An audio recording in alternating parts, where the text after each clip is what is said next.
Hola, bon dia. That's so brilliantly jolly, is it not? Carl Munson here from expatsportugal.com with the Good Morning Portugal show for you, wherever you are in the world. And people are tuning in from all over the world. Our lovely friend Hank in California. Hola, bon dia from California. And over there in Wales, we have a greeting from Elsa from a wet, wild, windy and sunny North Wales. And from Devon, Penny's here as well from her exercise bike. Sent me a fantastic photo.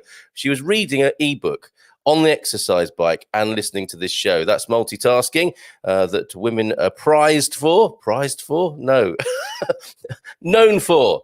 But let's not get into too much gender stereotyping. Prosecco Peggy is in the house as well. Good morning to you in the Algarve there. Of course, which you'll be representing on Thursday in Battle of the Regions. Fiona's here as well. Bon dia, alegria from the Ribatejo. I will come back to your lovely greetings. Look, Caroline Thomas is here. New face, I think. Bon dia from East Sussex as well. And already a question in from CoinFerra about cryptocurrency. So, it's this morning on, Tuesday morning when we do homes, business and money. And I thought we needed an introduction to cryptocurrency. And we have somebody rather, enigmatic and mysterious on the line who is going to be talking to us about cryptocurrency. So let's give them a buzz now. They're going by the name of Fake Toshi, and we will explain why in just a moment. Let's see if they pick up. Mystery person, mystery location. And it's a mystery as to whether they'll answer or not. That's embarrassing, isn't it? It might just ring out now. Let's have a look at this first question that's coming in anyway. From CoinFerra, thanks for the videos. Do you know if crypto assets / currencies can serve as a base for application as supportive income on the D7 visa? I'll come back to that. That is a great question because you wonder, don't you, if the Portuguese government would recognize cryptocurrency. That's rung out. Oh, no, it's not. Oh, he's answered now. Let's try him again. Sorry about that. Sorry about that, Fake Toshi. I thought you'd forsaken me. Are you there? Hey, the handkerchief is over the phone. The identity a mystery. How are you this morning? I'm very well, thank you. Yourself? Yeah, pretty good. Pretty keen to find out about cryptocurrency on behalf of our wonderful community here. You rose to that call a few weeks ago and offered your services. The first thing I think to explain is why you might be calling yourself Fake Toshi. Is that a reference to Satoshi Nakamoto? Is that his name? I guess so. Yeah. Okay, and that's I decided not to publicize who I really was. Right. Okay. No, fair enough. I mean, we need the information, and it's interesting that the world of cryptocurrency, the blockchain, Bitcoin, has that sort of mysterious, is it cypherpunk atmosphere where people do like their privacy and their sovereignty? Absolutely. Yeah. Okay. I think the movement's generally about sovereignty.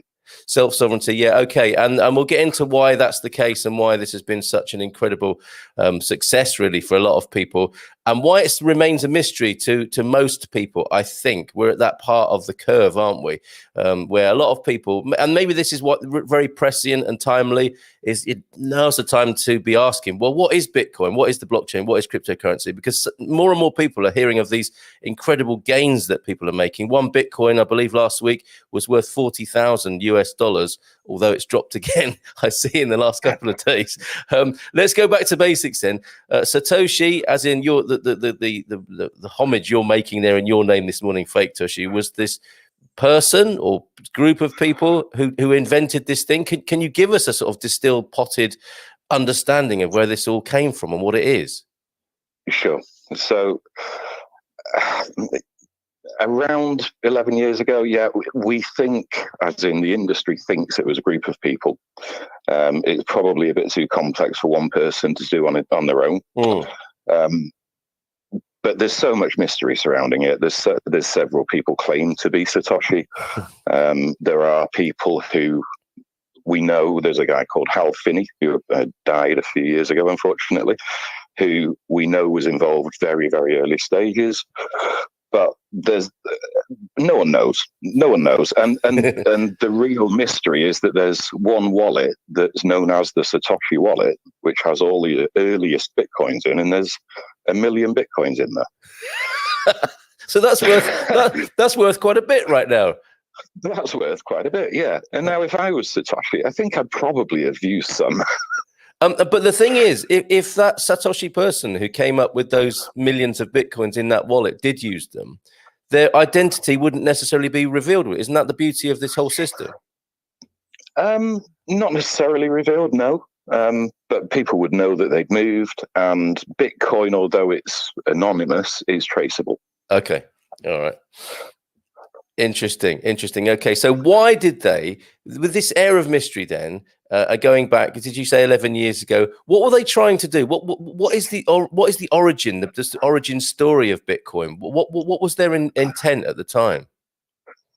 There's a very interesting piece of code or a comment within the code of the original Bitcoin, and it references the Times in London and the Chancellor of the Exchequer issuing more money and doing quantitative easing. Yeah.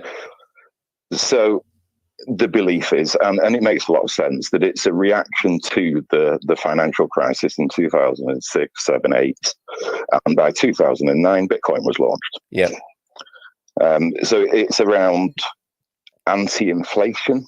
You had an economist on the show a few weeks ago, who was talking about the way that money isn't the way that everyone sees it, really. Banks print their own, governments don't really pay back debts.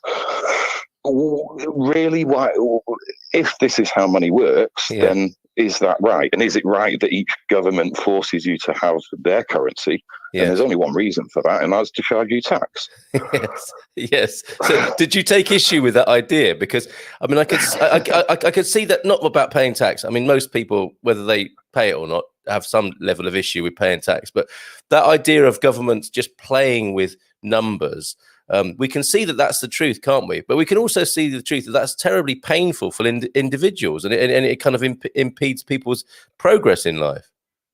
Absolutely, yeah. It's not something I particularly took issue with, but I found out a year or so ago that Portugal didn't tax crypto. Yeah, and I think you'll find there's an awful lot of people who are involved in crypto who now live in Portugal. Prepare for the cryptocurrency people whilst that remains the case, right?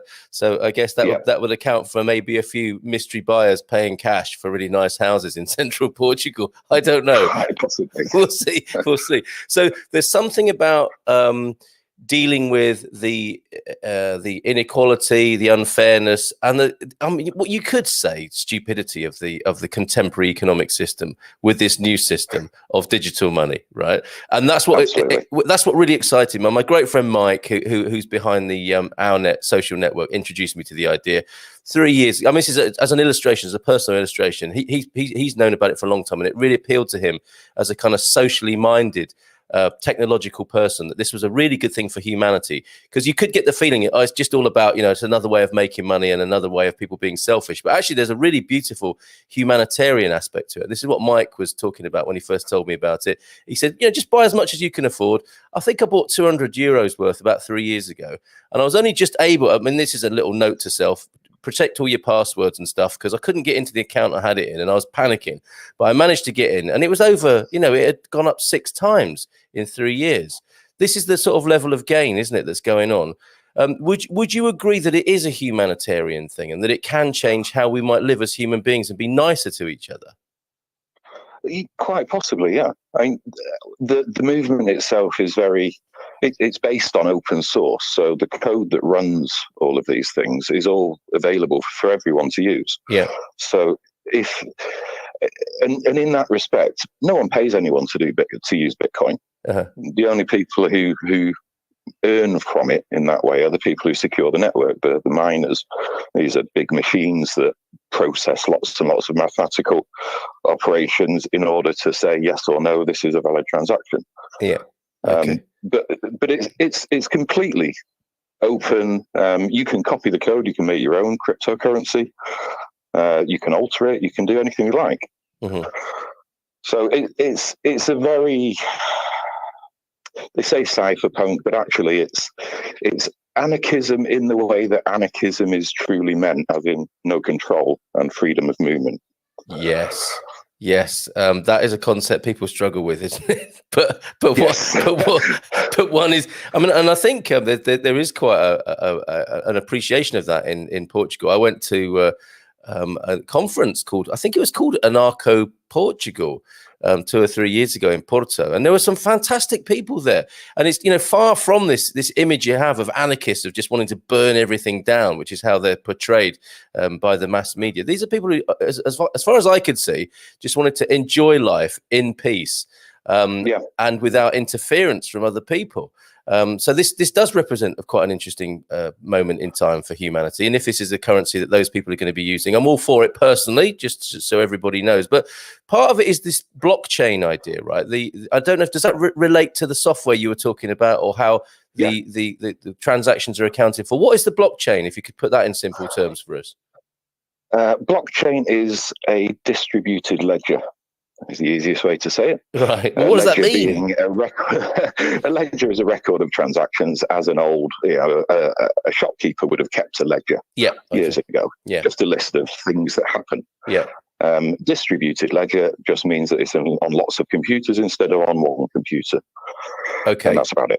And that would account for its anonymity, though, right? Because your bank's ledger or your government's ledger, and the thing people worry about now, like everything you do, you go into a Portuguese supermarket and you give your NIF number, and then that's a tracked thing. Your credit card, your debit card company's got your ledger of all your transactions. Anyone who's worried about personal privacy, and then your phone's listening to you all the time and can see everything you're doing. Does the distributed ledger mean that becomes more of an more of an anonymous thing? As a side effect, maybe. So the distribution really means that rather than, so if you think back to the financial crisis, and banks going bust, and in the UK Northern Rock with queues outside, that's because your money or the records there are kept on one thing. On one system, and if that bank goes down, you lose your money. Yes. With a distributed system, there is no central controlling entity, and there is no entity that can therefore go bust and lose your money. So in some respects, it's safer because of that. In other respects, it creates a lot of challenges. So how can you keep a record up to date, validated, and secure across lots and lots or thousands of different computers? Yes. And that was the thing that Bitcoin solved, or Satoshi solved, is the prevention of double spend. You cannot spend a Bitcoin twice. Yes. Once you've spent it, it's gone from your wallet. Yeah. And that again makes it a little bit different to money, because that gets spent over and over again, doesn't it? And you can print and print and print, and how do you know if it's real or not? Yes. And you simply can't do that with Bitcoin. Okay, so that's interesting. The anonymity, the security, the philosophy, really, I think is fascinating, isn't it? Once people begin to understand it, for sure. So practically then, and we'll talk a little bit more in a moment about, all the cryptocurrencies that have subsequently been spawned by Bitcoin, but it's the daddy in a way, isn't it, of the cryptocurrencies. How do people kind of get their hands on it? Because you actually can't get your hands on it physically, can you? But how do you start to trade in it or use it? Can you buy stuff with it, for example? Yeah, you can. If there's as an example, you could go to a website called Travala.com. Yeah. And that you can book all of your flights and hotels and everything using Bitcoin. Oh, really? Yeah.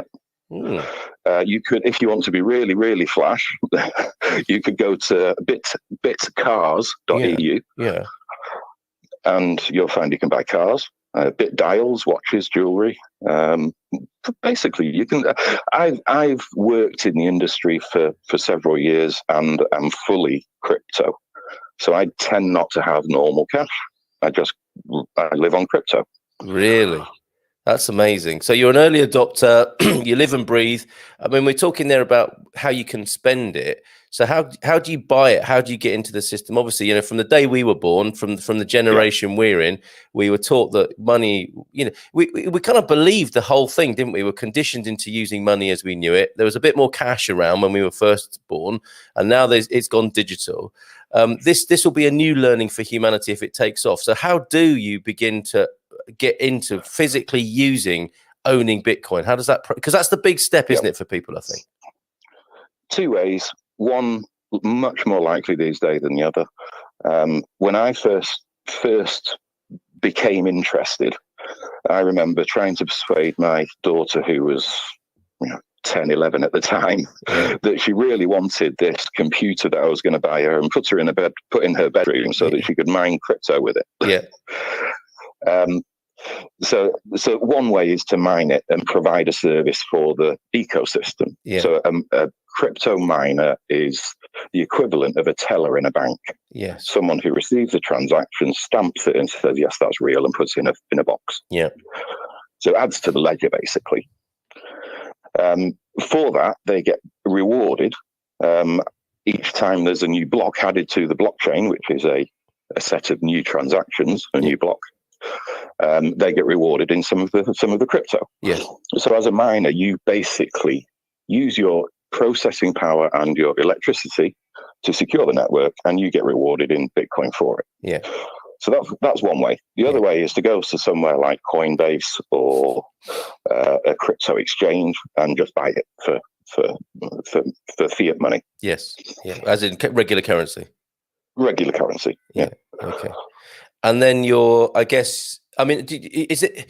There's another sort of sub distinction in that, isn't there? Because I in my experiment with it, I have exchanged fiat currency for Bitcoin, and then I've got an online wallet that shows me in the same way that I might have a wallet that shows I've got British pounds, euros, and dollars. I've got British pounds, no dollars, and some fraction of a Bitcoin now. So that's how it would look, if people did it. Yeah, absolutely. And like gold now as well, you can also trade it, can't you? So with something like Revolut, I really like Revolut, the disruptor to the financial system as a trading, as a card and account and everything. With them, you can actually trade in Bitcoin, but you don't end up with it in your wallet or your account, do you? Your digital wallet. Yes, that's correct. Yeah. Right. Okay. Yeah. There's also a Portuguese one. I should mention. We should. We should. It's called UTrust. They're based in Lisbon. They provide a card called the Hold card. Wow. So you can do the same, and in that one you can trade. You can buy and sell, and you get real crypto. Oh, okay. So what is that? Is that the letter U and then TR? Yeah, letter U, UTrust. Amazing. The card and the service is called Hold. Okay, well that's something new to me and something to look into. Really exciting times, I think, with this. We have some observations and some comments coming in. I mean, I know you've got to go fairly soon because you're a busy man in this world of crypto and so on. And we've got about 10 minutes to go. What's your prediction? We've seen, haven't we? You go to $40,000, and this isn't advice. This is just someone who's from the industry and who knows a bit about it. So we're not telling you to do it, not to do it. I think it's just a fascinating thing to be talking about at the moment. Massive rises at the moment. Elon Musk is buying. There are corporations buying now. The atmosphere from the financial institutions has softened a little, I think, as you might have predicted. Where do you see it going next?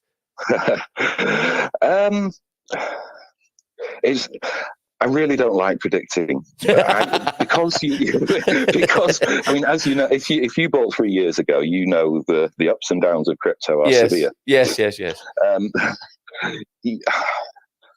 I, as someone in the industry, I believe the technology is a good step and should progress. Bitcoin is the daddy. Yeah. If I was looking at charts, then the charts say it's going to go up further. Yes. But would I don't know. Let's put it another way. My mother, who is around 80 years old, holds Bitcoin. Does she? Bless her. Fantastic.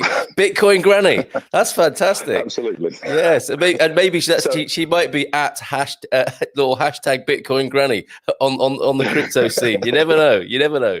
Go on. So what else? I think the thing that most people don't realize is that cryptocurrency isn't just about currency. Yeah. So Bitcoin, yes, is a currency and it's intended for holding value and transacting with, etc. But there's lots of other ones. And blockchain and distributed ledger technology takes things a lot further than that. Yes. So the second biggest cryptocurrency, Ethereum, isn't really a currency. It's a global supercomputer. Yeah, which might sound strange, and the currency that's involved just allows this supercomputer to be powered. Yeah, and by saying it's a supercomputer, if you think about this distributed ledger on thousands of different computers for Bitcoin, the same for Ethereum, but those computers provide power for this distributed computing network. yes. So it's the application of blockchain technology that can really take things forward and change things. And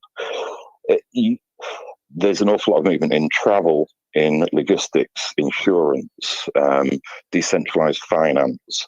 So it's the application of the technology rather than crypto as a currency itself, I think, that has the future. I think you're right, Fake Toshi. I just think this is so exciting, and that's why my friend Mike, when he describes it, he's a little dewy-eyed about it, because there's something very beautiful, mystical, and something for humanity in the way that I think that's been quite spoilt by money in a way, and fiat currency and speculation and so on. And obviously, it's what we do with it. It's our intentions that are the important thing here. And it's what is it? It's not money that's the root of all evil. It's love of money that's the root of all evil. And that could quite easily happen to cryptocurrency and Bitcoin as well. However, where it is in the curve of humanity or human history at the moment, I think is really exciting. And when you look at, there's a beautiful documentary. I think his name is Manuel Stagers, who's created this documentary about the blockchain. And there are all these visionaries on this documentary talking about how wonderful the blockchain is as an invention for humanity, not just for individual speculation and individual gains. So is that part of your love of it because of its transformational potential? Absolutely. Yeah. I'm very closely involved in one of the projects, one of the currencies. Yes. And that currency is open source. It's a community project. Yeah. No one owns it. It's the whole. I've been in the commercial world of software all of my working life. Yeah. And to be able to switch from pure commercial to, I'm doing something that's good. Yes. And that's what matters. And if there's money from it, great. But I'm doing something that really matters and makes a difference to people. Yeah, so. I can see that. And I really love that part of it. Now, the Economist is here in the comments and is not happy, it would seem, about Bitcoin. And this morning is all about the downside of it, including the environmental, the anti-environmental case, and how there's hacking, and how if you bought at the weekend, you'd have lost a load of money by Monday morning. That I think is, and she calls them glorified gambling chips. Now, this is a caricature that, I mean, it goes both ways, doesn't it? You and I probably have caricatured fiat and quantitative easing in the financial world and the crash in a certain way this morning. Absolutely. And she's coming right back at us with, glorified gambling chips. Investment in real firms that produce useful things for humanity is where we should be. Do you take on board those criticisms? Totally. Right. I can counter them, though. Okay, let's do that. In fact... so the first one, yeah, absolutely. If you bought at the weekend and you wanted to sell now, you'd have lost money. Yeah. However, no, that's not strictly true, because if you bought at the weekend and you've still got it now, you haven't lost any money because you've still got the same amount of Bitcoin that you had in the first place. Yes. Okay. So that's true, and that would be true of any commodity, wouldn't it? Absolutely. Yes. Yeah. The other one is that a week or so ago, my mother, just mentioned, crypto granny. Bitcoin's plummeting, and I said, well, yeah, absolutely, it's gone down 5%. Yeah. But you bought that 6 months ago. Yeah. You've made 500%, and now it's gone down 5%. What's the problem? Some people are never happy. So it's all relative. It's all about perspective. And yes, if you want to make a quick short-term gain, are you a financial trader? Yeah. Because if you're not, then why are you trying to do financial trading? Yes. If you want to do let's have a bit of a punt and I'll hold this asset for a while and see if it goes up, that's different. Yes. Yeah. And I think that's where the most sensible people are at the moment, aren't they? And this is what I wouldn't encourage people to do this, because this isn't advice or anything. But if you're interested, I would pass on the guidance given to me in a Yoda-esque manner from my friend Mike. Is don't, and this is what any financial advisor would probably say, is like, don't risk more than you can afford to, and see it as an experiment. But human nature is such, isn't it, that it's like one day the people who you told Bitcoin about love you, that's last week, and then this week they're not so keen, because it's like suddenly it's all changed. But we've got a movement here, Fake Toshi. I would like to be a Bitcoin granny as well, says Donna Jacqueline. So there's definitely a little group here in the making, I think, as well. We'll come after Fake Toshi's gone. We'll come back to all your comments and we'll work our way through those. I'm not ignoring anybody, but he's a busy fellow with stuff to do. Where can we find out more about all of this, is Jay Lucas's question. What do you reckon? I was going to say Twitter, but then that's probably a lion's den. Not for the faint-hearted either. Absolutely. I think generally, if you just the Bitcoin white paper, although it sounds a bit complex, may be a really good place to start, because it describes the origins of this thing, and it's quite simply written. Yeah. Okay. Tesla's shareholders are furious. There will be shareholder resolutions at the annual meeting censuring the purchase of Bitcoin, but that's because they're old-fashioned, Kate, I think.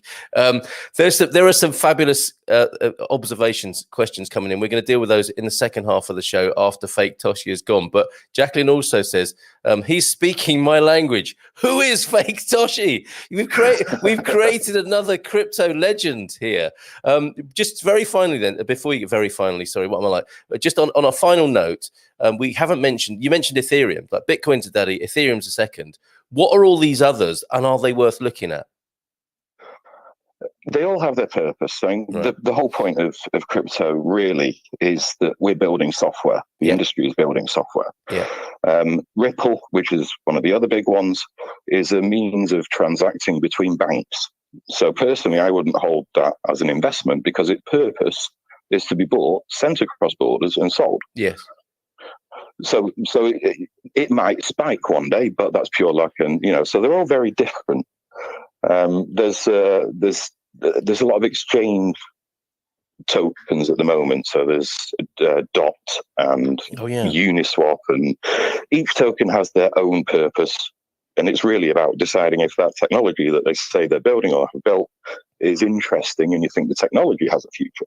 Yes. It's not so much about just speculating on this crypto thing. It's where can this technology really be valuable and used? Yes. Okay.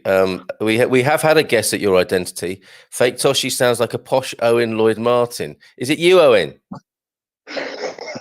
No, I don't think it is. The mystery stands. The question we didn't address was the environmental consequences. So Kate is saying directly, how can this man defend the climate consequences of Bitcoin mining? My first and cheeky response to that is like, well, it's a bit sort of, with the financial world, a bit like calling the pot calling the kettle black in terms of environmental destruction. But what do you say about that before you go? Can't really defend it. Okay. There are, yes, Bitcoin uses huge amounts of power, but there's an awful lot of movement to use hydropower, geothermal. There's an awful lot of mining goes on in Iceland so that they can just use the geothermal power. Switzerland as well, they're using hydropower from all the rivers in the mountains. Yeah. So there's movement away from let's just consume all the power. And there's also other ways to do it, which are much less power hungry. Yes. Okay. And I've got to say, with the philosophy that I'm aware of from the crypto community, I would favor more their chances or intentions than I would my and I admit it, I own this, my caricature of traditional financial world. my money would be on the crypto people finding a solution to the dirty part of their industry far more than I would on the traditional. I'm not inviting you to comment on that necessarily, unless you want to, Fake Toshi. Hacking needs mentioning, really. Okay, go on. Yeah, because there are the other side of crypto. When you say it's all open source, anyone can contribute, anyone can make their own coin, that opens up an awful lot of opportunity for scams and underhanded activity. So you do need to be very careful if you're thinking about buying into crypto, about what you buy. Yeah, that's part of it. The hacking side generally isn't actually crypto itself. The hacking side is usually when you've sent your coins or your money to an exchange, as in a stock market, and it's held on there. So at that point, all it's protected by is a username password. Now, username passwords get hacked all the time, all across the internet, and that's the problem. Okay, thanks for pointing that out. And this is where human nature comes into it again, isn't it? And that's again is the fascinating thing. We have a beautiful philosophy, technology here, and we have humans at the wheel, don't we? With all of their various intentions and their childhood hurts and everything that makes them behave the way they do. So, I thank you so much for being here. Will you come back at some point? Because there's clearly more questions. Fantastic. Okay, I've been watching this for months. Just hiding away. So. Who knows? The identity might be my biggest scoop ever. The identity of Fake Toshi revealed on the Good Morning Portugal show one day. Fake Toshi, thank you so much. Have a great day. Thanks a lot, Carl. Cheers. Bye. Ciao, ciao. Bye for now. Wow, how about that, everybody? So I can't answer any questions as an expert, and I wouldn't anyway. I don't think it's certainly not give advice in this matter. I am a punter. So for transparency, I've since I first heard about cryptocurrency, Bitcoin, blockchain, especially the blockchain, beautiful invention of humanity, I've been fascinated. Okay, this is Tuesday on the Good Morning Portugal show, where we talk about homes, money, business. You know, it's Consumer Tuesday. I invite discussion about it, and I urge you to make the necessary precautions, take the necessary safety, whether it be fiat currency, gold speculation, or Bitcoin crypto. I don't see them as being any, you know, in terms of ethics, in terms of your approach and what advice or awareness there might be around investment. Deal with it all in the same way. Be safe. Don't risk more than you can, but it's your life. Do what you want as well, because I'm not going to be patronizing and tell you even to be safe and take care and all those sorts of things that people say in a patronizing way. It's your life. Do as you wish, but let's have an interesting conversation. Hello, Carl. Thanks for the video. So we'll go back to this Ferra's question here. Hello, Carl. Thanks for the videos. Do you know if crypto assets / currencies can serve as a base for application as supportive income on the D7 visa? I heard they are considered as a monetary unit of account. Okay. Great. I think what you need to do here personally, and I would welcome other people's input on this as well, is that you need to work with a immigration consultancy that has successfully helped somebody do that. Because the thing about Portuguese bureaucracy administration is that there is the law, and then there is interpretation. I guess that's the same everywhere, but I feel this in Portugal is that you go into a camera and there is what is supposed to happen, and then there's the local interpretation, and then there's personal interpretation. Your best bet is to work with a consultancy who's successfully managed to do that and knows the officials who understand this, because I suspect any official hearing this for the first time isn't going to welcome it with open arms. They're going to think, I don't understand this, so it's a no. They have to err on the side of caution, don't they, in immigration? So go with a company that has a track record of helping people who've demonstrated this as an asset, would be my input there. Hank's here. Hank's got some interesting input. Let's scroll down to where we came in. Maxine's here from London. Good morning. Hola, bon dia, alegria to you on this Tuesday morning on the Good Morning Portugal show with me, Carl Munson from expatsportugal.com. Are you a member yet? Good morning from Harrogate. Remember, you're not a stranger, just a friend I've not met. Isn't that beautiful? Thank you, Paul. That from a Yorkshireman as well. They can be a bit standoffish until they know you. Bon dia from Porto. Michelle, bon dia, alegria todos over there in Nottingham in the UK. Rizal, good morning, Rizal. Bon dia alegria to you. How are your new digs on the Silver Coast there? Bon dia alegria from Australia as well. Fantastic. Jacqueline Brancos here. Good morning from Obidos. Sorry, I can listen to your show this morning. Have a good morning. I think that might be can't listen to your show, or Jacqueline is sorry that she's listening. You never know. I'm not going to take it personally. Hola, bon dia from Caroline in Moscow. Good morning to you. And here we go. Let's take a moment to wish parabéns a você, because it's the only lyrics we know of that, to brother Terence from Gary. A very happy birthday. Artist, photographer, musician, and poet. Such talent in such a small space. Love you, bro.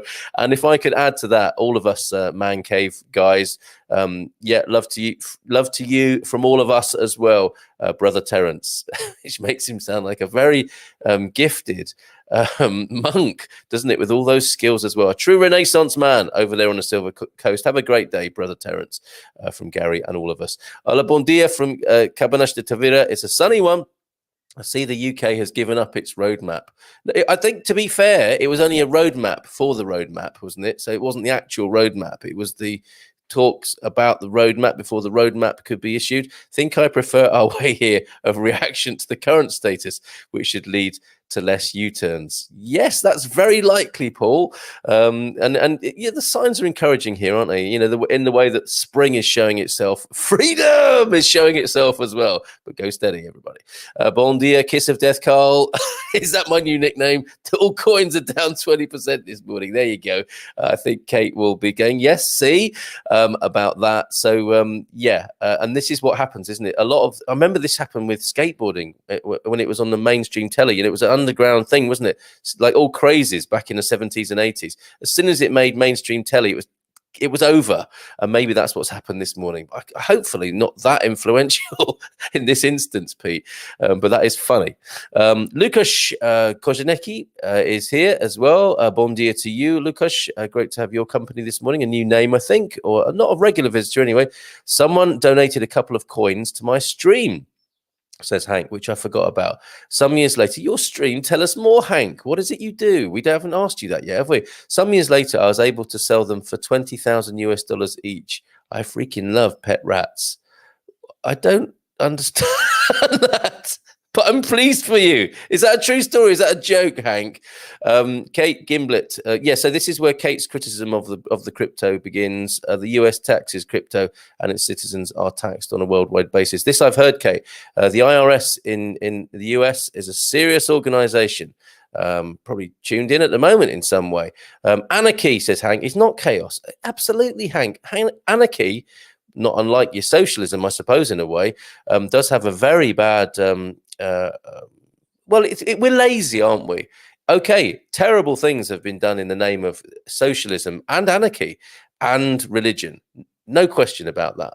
But, you know, let's not be lazy and just write it off at that point.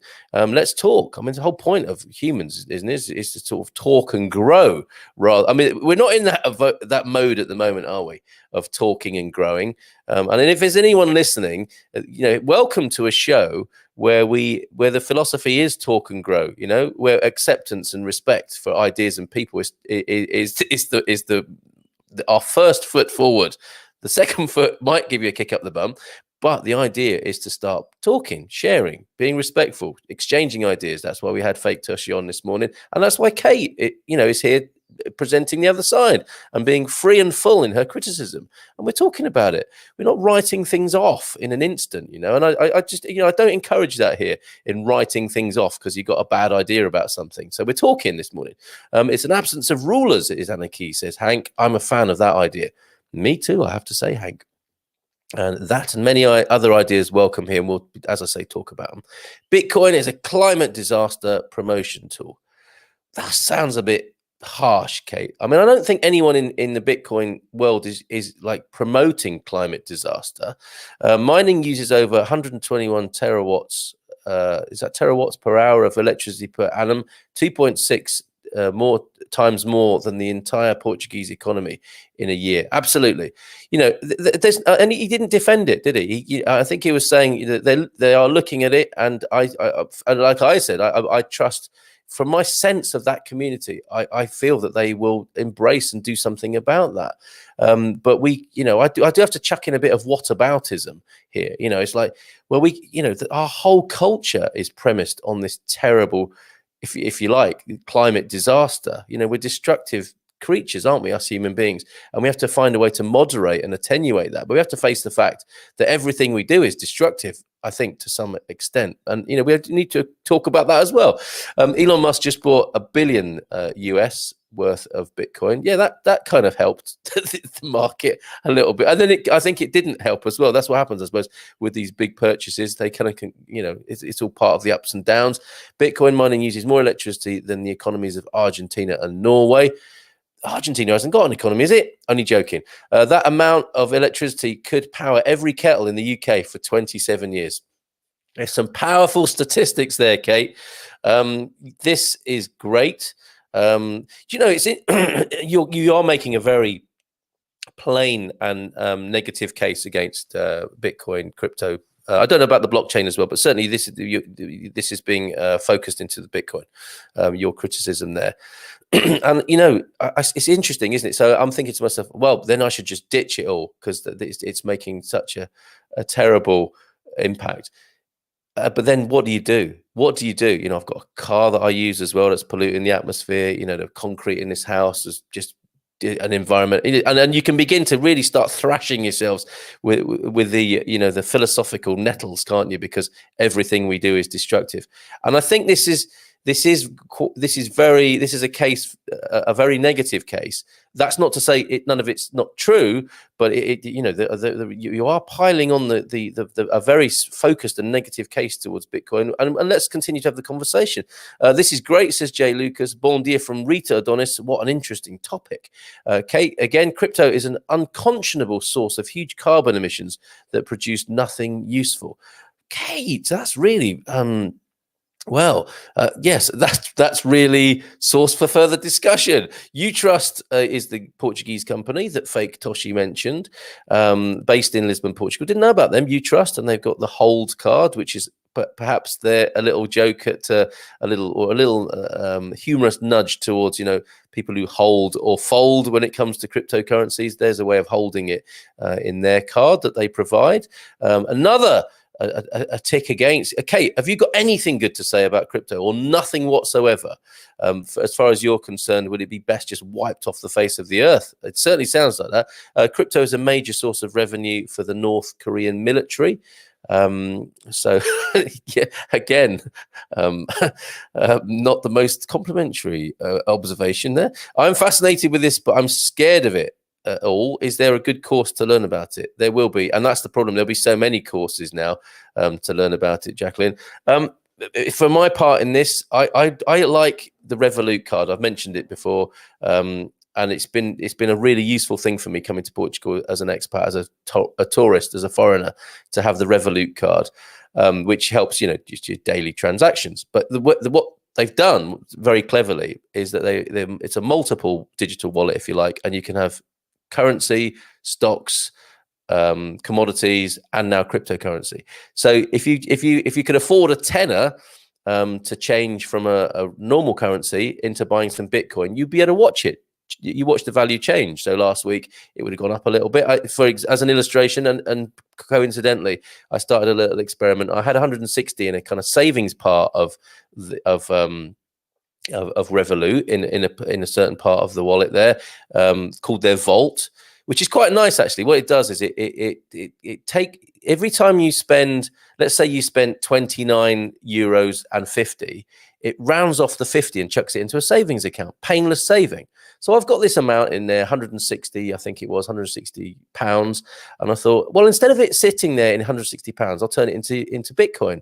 And yeah, fantastic. Went from 160, 169, went up to 190, and now it's down back to 170 or something like that.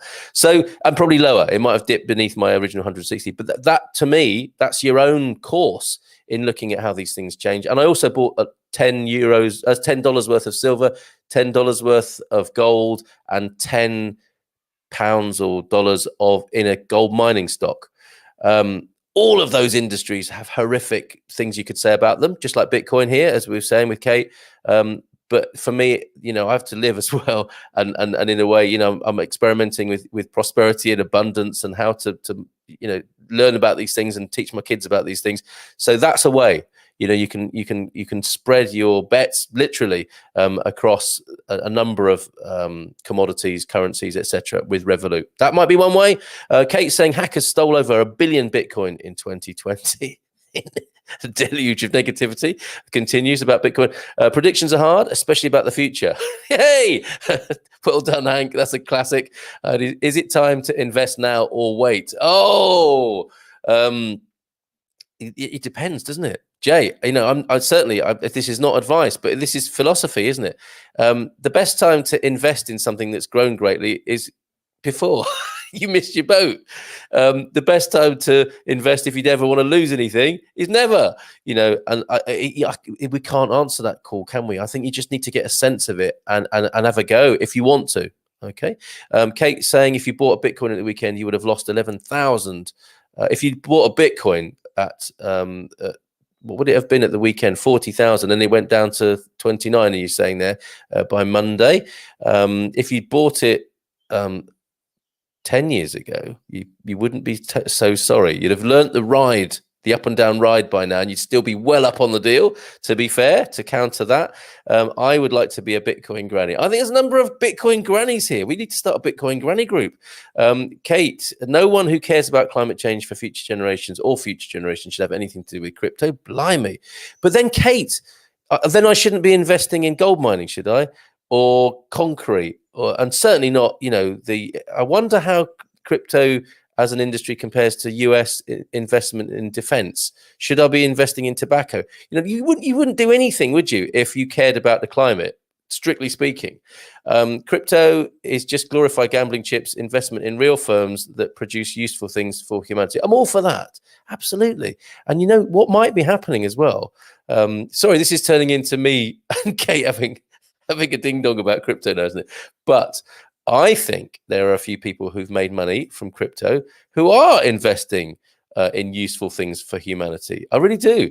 Jay Lucas, where can we find out more about all of this? Okay, so we've dealt with that. Stay tuned as well. This isn't going to go away as a conversation, is it? Here, speaking my language. Who is Fake Toshi? If you're in it, consider it for the long term, not short term. Like any investment, it will fluctuate. Thank you. Voice of reason there amid the emotions, the emotional discussion here. Tesla's shareholders are furious, says Kate. There will be shareholder resolutions at the annual meeting censuring the purchase of Bitcoin. I would love to be a fly on the wall. If I have a Tesla share, I am a fly on the wall there, aren't I? Very interesting. Michelle, what about vast amounts of power it takes to mine it? I think we've dealt with that as well. No question about that. How do people involved in this pay the taxes society needs us all to pay? Well, interesting comment, and possibly for another show, I think there, Paul, because in Portugal, as a capital gain, it's not taxable, and that's possibly why Fake Toshi was saying so many people are moving here. That's going to change, isn't it? Let's be fair and honest and sensible and worldly about this. That's going to change, but for the time being, it's not a taxable capital gain in Portugal. So what about the taxes society needs us all to pay? That's not to say people who, again, we're going into caricatures, aren't we? Let's not kid ourselves that some of the most successful people in the traditional world of finance and the economies of the world are all paying tax happily. They're all going off to Panama, aren't they, and Hong Kong and Gibraltar or whatever, and minimizing their tax burden. So let's not turn this into a black and white thing about how great traditional currency people, traditional economy people are because they pay their taxes. Loads of them don't. We know that, don't we? And minimize their tax burden. I think the important thing is, it's not just about tax, is it? And like I said, there are crypto people, I suspect, who are, those quiet people who might be doing things like buying forests in Portugal to rewild. Now, you could say, couldn't you, they should pay tax and their money would be lost in the minefield of bureaucracy and admin. I'm not saying this is the case, but you could paint this picture, couldn't you, that you pay your tax. And some would argue that government is not the most effective way to manage public money. You could say that, couldn't you? You could say that. It's the only one we've got, but you could say that there might be more efficient ways of people with an excess of money helping other people with a lack of money. And I'm sure that goes on. It's not only the tax system where that goes on, is it? You know, you and I, people like the people in this community, when we come out of Lidl or whatever, and there's someone begging outside Lidl, you give them, you know, some cash, don't you? Or you give them something out of your basket. And am I going to say to that person that hasn't been taxed, or it has been taxed? But I'm going to say you will declare that, won't you? You know, I think we need a wider view on this. The systems we've got aren't working very well. And what I love about crypto and Bitcoin is part of the philosophy of it is to make systems work better for humanity. Rant over for the time being. Julius, the world will be decentralized in the future and cryptocurrency leading the way for it, says Julius Lieberman. Real name, I'm not sure. States and banks will not have power they have today. This will make the world a better place. Well, Julius, that kind of segues nicely into what I was just saying. And that's a fascinating point you make there. Should we just be getting used to it? Thank you, Julius. I don't know, Julius. That wasn't planned, but that's very interesting what you say there. Lol, trading in general in gambling for the unskilled, uninterested, and those unwilling to learn how to manage the risk over time. Absolutely. But it's a learned skill and it can be a valuable investment tool. Very sensible, East London Kiwi. That's fantastic. How can this man defend the climate consequences of mining Bitcoin? Don't think he is. Don't think he is there, Kate, or was. What's the minimum you need to buy in and how do you do that? I mentioned it before, Fiona. Revolut card. You're not buying in, you're not owning the Bitcoins, but you're trading in them. You'll see how it works. Jay, thank you. Fake Toshi. He did sound like I thought that. So there's a little clue there. I think he's from the northwest of the UK, is my first guess about Fake Toshi. I honestly don't know the guy. I just know from, it's very much a sort of techno world, cypherpunk vibe to it. He got in touch with me, so you know. I think he responded, Kate, to your comments about when you were on talking about global economies, as we talked about earlier on. And I said, do you want to come on to the show and talk about crypto? And he said yes. So that's what I've never met the guy, and I'm not, you know, like I say, I'm leaning in that direction personally. I'm not endorsing him or crypto or telling you what you should do with it. Okay. Is it an either or choice? Surely one can do both. Now there's another voice of reason in this community. Of course, that's another way of being now, isn't it? That's much needed. You know, it's so left or right, so blue or red. What's best out of both is what we need to be doing now for the sake of our futures, right? Weighing things up and getting the juice out of both sides, as it were.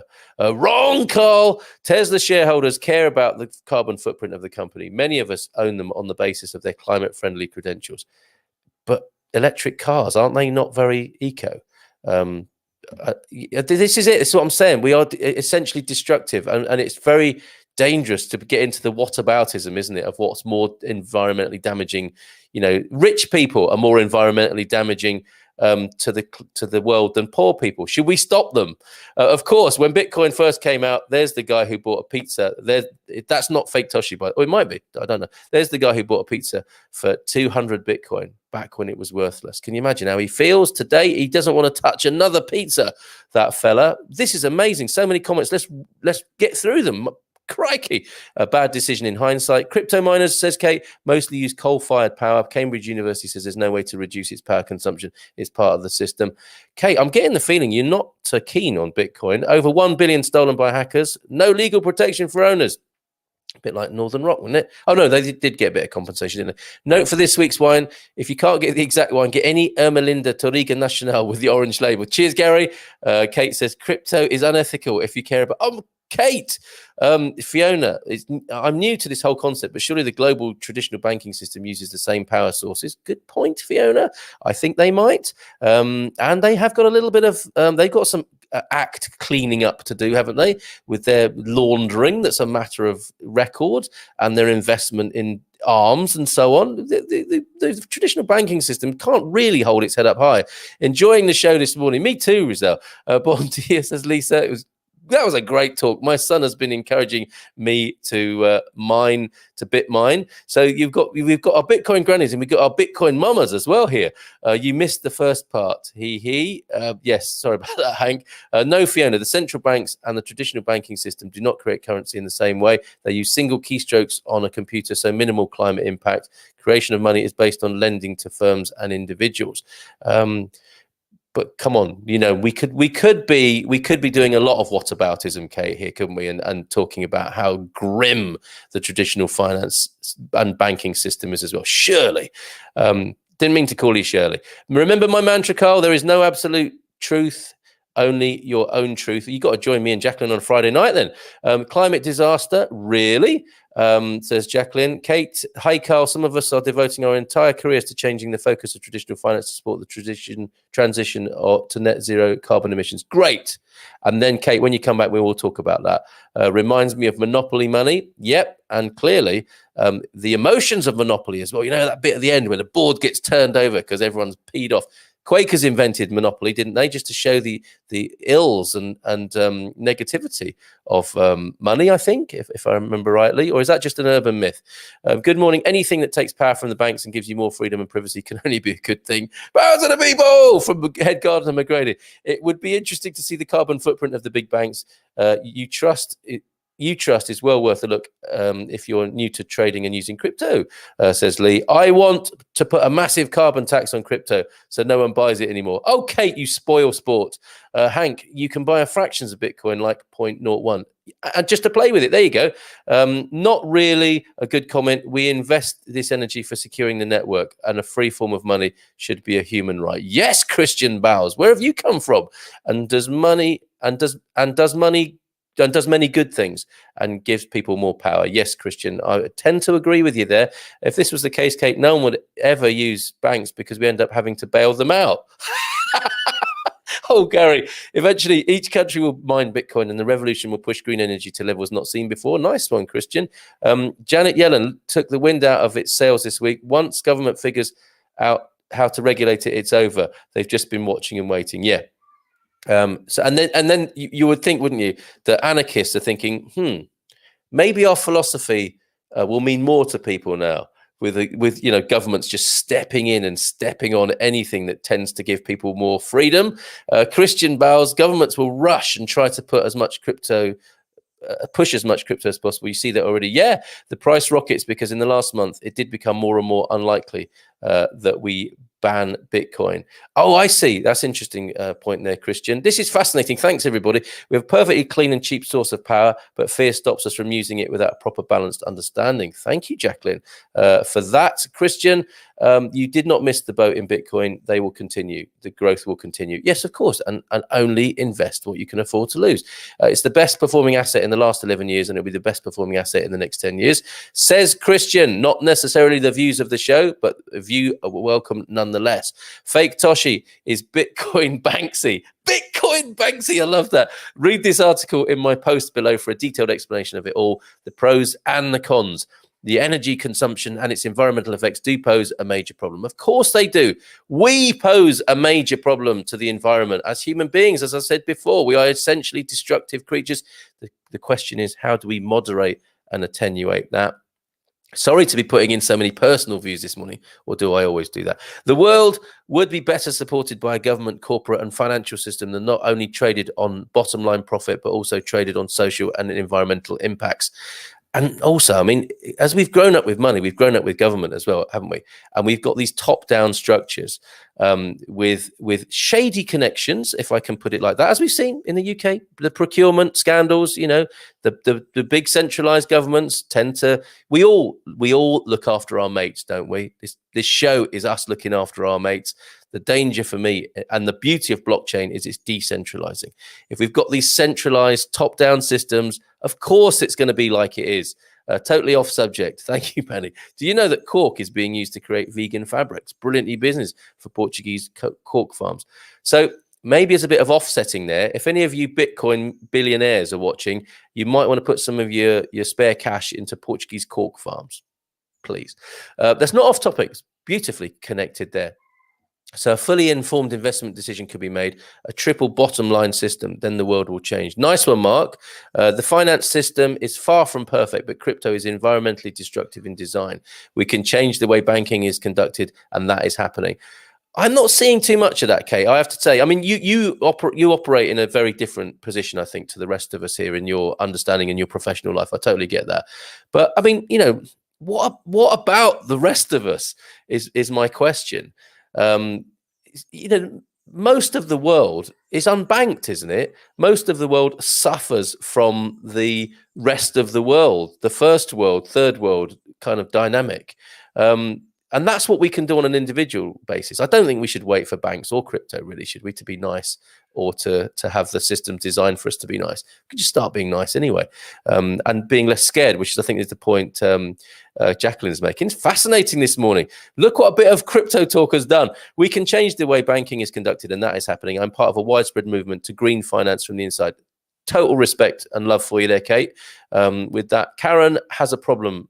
It's Kate, but yes, I understand the joke. I'd like to be a Bitcoin nonna. The Bitcoin nonnas, that's 3 I think we've got already this morning from one show. Let us all take some deep breaths and really listen with an open mind. Thank you, Donna Jacqueline, for that intervention there. She could hear me getting a bit carried away, I think.